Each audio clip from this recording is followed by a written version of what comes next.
Apollo மருத்துவமனையில் ஜெயலலிதா தங்கியிருந்து சிகிச்சை பெற்ற அறையில் வரும் 29ஆம் தேதி நீதிபதி ஆறுமுகசாமி விசாரணை ஆணையம் ஆய்வு நடத்த உள்ளது.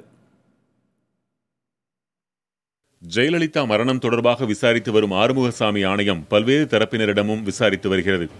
அதன் ஒரு பகுதியாக சென்னை அப்பல்லோ மருத்துவமனையில் ஜெயலலிதா சிகிச்சை பெற்ற அறையின் 2008 எம்பாமிங் செய்யப்பட்ட அறை, மருத்துவ குழு மற்றும் அதிகாரிகள் தங்கியிருந்த அறைகள் மற்றும் சசிகலா, அமைச்சர்கள் ஆகியோர் தங்கியிருந்த அறைகள் ஆகியவற்றில் விசாரணை ஆணையம் ஆய்வு நடத்த உள்ளது.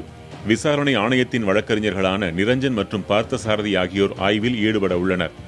அவர்களுடன் சசிகலா தரப்பு வழக்கறிஞர்கள் இருவர் இருப்பார்கள் என்றும் தெரிவிக்கப்பட்டுள்ளது.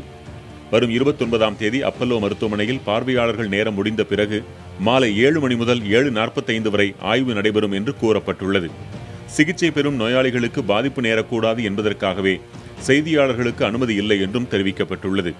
ஒரு புகைப்பட கலைஞருக்கு மட்டுமே அனுமதி என்ற நிலையில் அவர் 10 புகைப்படங்கள் எடுக்க மட்டுமே அனுமதி வழங்கப்படும் என்றும் தெரிவிக்கப்பட்டுள்ளது. ஆய்வு நடத்த வழங்கப்பட்ட நாள் மற்றும் நேரத்தில் எந்தவித மாற்றமும் இருக்கக்கூடாது என்றும் ஆணையத்தின் உத்தரவில் தெரிவிக்கப்பட்டுள்ளது.